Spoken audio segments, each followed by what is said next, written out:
Hey everyone, how's it going? Welcome to another video, and you joined me the day after the last one. If you did watch the last video, then you're going to be pretty up to speed with what's happening here. If not, I will go through it now. Sorry if I don't sound the greatest. Ill again, as always. But today we are going to be rehousing Sazimai into Jiminy's old enclosure. If you want to know what happened, go watch the last video on the channel. It'll probably be recommended to you. But yeah, this is the Pterinopelma, something like that. Sazimai, the iridescent blue tarantula. Can't really see her colours great, but I'll get the light down when she's in a new habitat, and we'll get looking all nice. Yeah, let's get the camera set up and let's get into the rehouse. So Jiminy's old enclosure was a Reptizoo one. These are incredible acrylic enclosures. They are quite hard to get hold of, but if you can, I'd 100% recommend it. They are by far my favourite, and I use the larger size ones for the Pterinopelma chalcodes, which are up there, and also the Davos pentaloris tiger rump. There's one over there, but hopefully I'm going to get some more so then I can have them all in them, and they look very nice, and yeah. I'm going to be using some of Jiminy's old bits, which I've sterilised. I will do a special video on that, but I'll give you a brief, quick overview of what to do. Obviously, he had isopods in there with his cork box, so I made sure they were all out. And then washed it, and then stuck it in a halogen oven. Any oven will do, and I baked it for about 10-15 minutes, so it's nice and hot, about 180 degrees Celsius. Just to sort of kill off any bacteria, fungus, etc. that's there. But yeah, let's get into the substrate. So normally I would be using my good old mix of cocoa fibre and spider life, but unfortunately the virus has hit us quite hard with lockdown, and yeah, there is no access to spider life, or at least cheap, so we're just going to do cocoa fibre for now, then I'll change her over in the next couple months.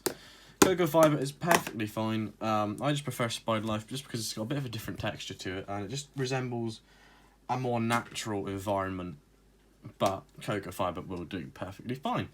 So what I'm going to do, I'm going to actually use something like a cup because it's going to go everywhere.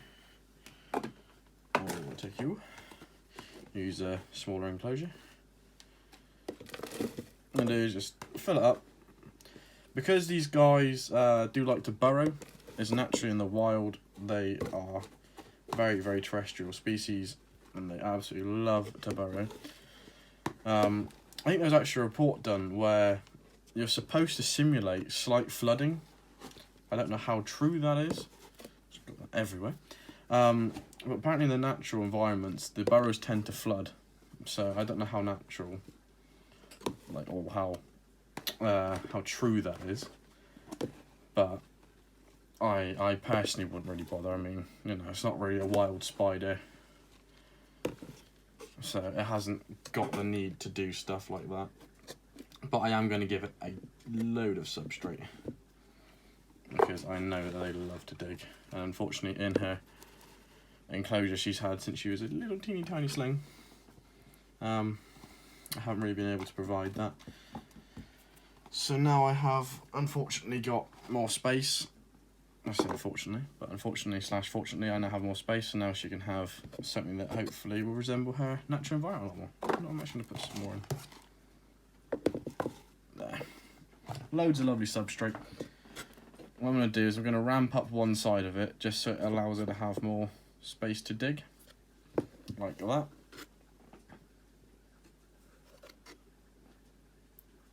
So yeah, as you can see, a lot more space than what she's got now. I will be reusing Jiminy's wood because, I mean, there's no point in letting it go to waste. So she can have his old bowl, nice cast black one. I don't know where I got these from as such. There's a reptile shop local to me.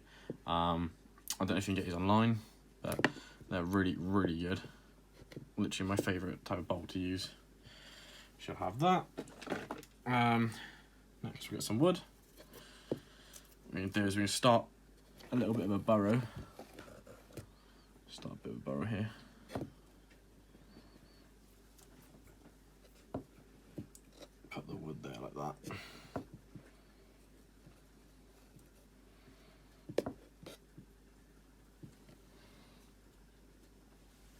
it a bit deeper for her, like so. There we go. Nice little start of a burrow coming along. Do is I'll put some other bits of wood in here as well. Just so then, because I know she likes to web, so I'm going to give her loads of anchoring points. So if she wants to web, she can. Like so.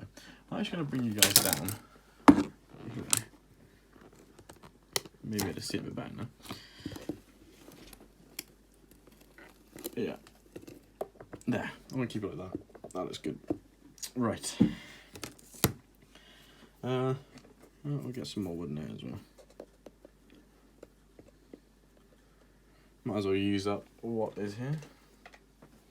I've got Pickle's old stuff.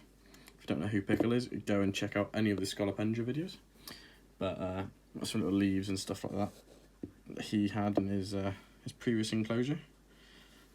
And reuse some of those. Bloody chair. Right, let's do that.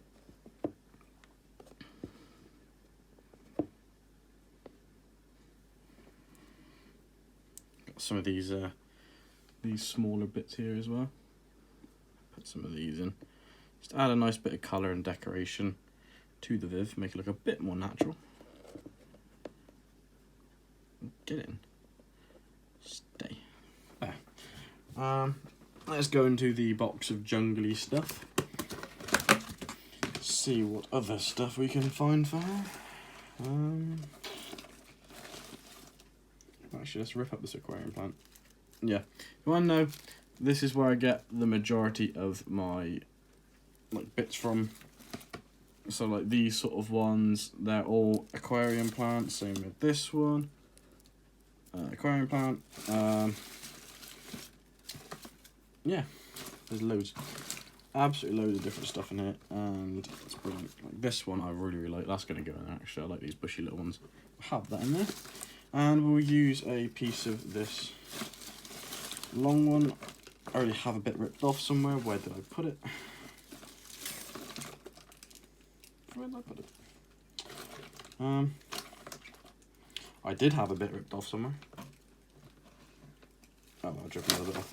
This one. The good thing with those plants is if you're careful and you ever did want to reuse them, obviously they are on little sockets. So these sockets just simply reconnect back onto the plant. Let's rip one off, show you. So you want to pull one off. As you can see, there is a little joint down here, and that just reconnects back on, like so. No, so you can always reuse your plants if you want. I'm gonna pluck that one off. Oh, there's actually multiple. Oh, well, there's 3 in one stem. So that is quite good value. Let's stick one of these down here. That's just 2. Let's just spread it out a little bit. There. It's quite nice. I'll stick that in there. I don't like how that's uneven. It's really irritating me.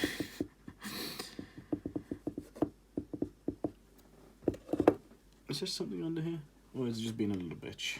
I think it's been a little bitch.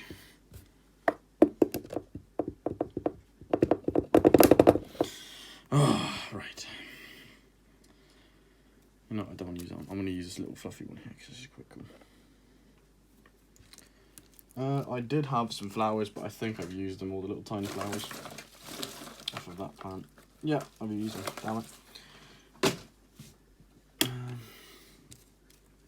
Just add another one of these in over here, like so. There. That is a nice little enclosure ready for Saz. Now, like it is, she's going to bolt off, get the bottle of water, fill that up. These guys do like it quite moist in the substrate, so if you really want to, when it comes to sort of doing their water, you can just overflow the bowl a little, and then that will add with the humidity as well, because cocoa fibre is great for keeping the humidity nice and high. And yeah, let's put all of that back.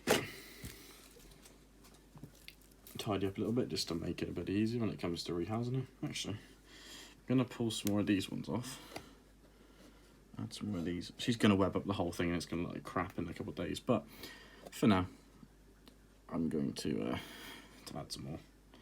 Because why not? Like so. If this will look any good. Oh yeah, it looks kind of like a bit of grass. Yeah, you know what? That's going to stay. Come on, Saz, your time of reckoning has begun. Now, when it comes to poking or moving your tarantula in the best way of putting it, please, please, please refrain from using metal stuff. I used to when I was obviously less experienced. But now I know better. You can use straws, plastic ones, or I like to use paper because paper is good for the environment and environmental stuff is good. And if they bite this, they're not going to damage their fangs. And if anything, it'll actually damage their fangs less than plastic would. But yeah, let's get Saz into a new habitat.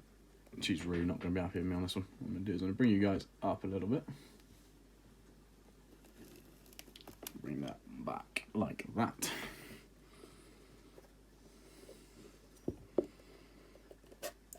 She can be a bit grumpy, so I'm hoping she's in a good mood today. What I'm going to do is I'm going to put her enclosure in there because it makes it a hell of a lot easier. She's over here. Come on, Saz.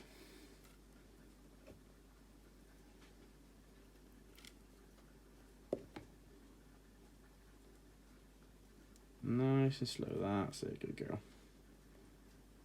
There we go. There. That was a very, very nice and easy rehouse. I'm going to stick the lid on because she does have a tendency to bolt every once in a while. Get that on, like so. She's gone straight into the bowl. Let's have a look at her. Look at that. What are you doing, Saz? Hey. I don't even think she's drinking. I think she just face planted the bowl.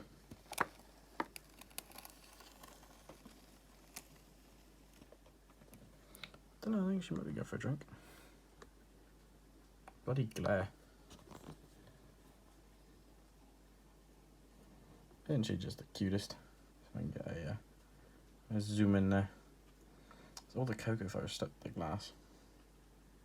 I think she's having a drink. So I can't see the water level going down. Oh, she's just the cutest.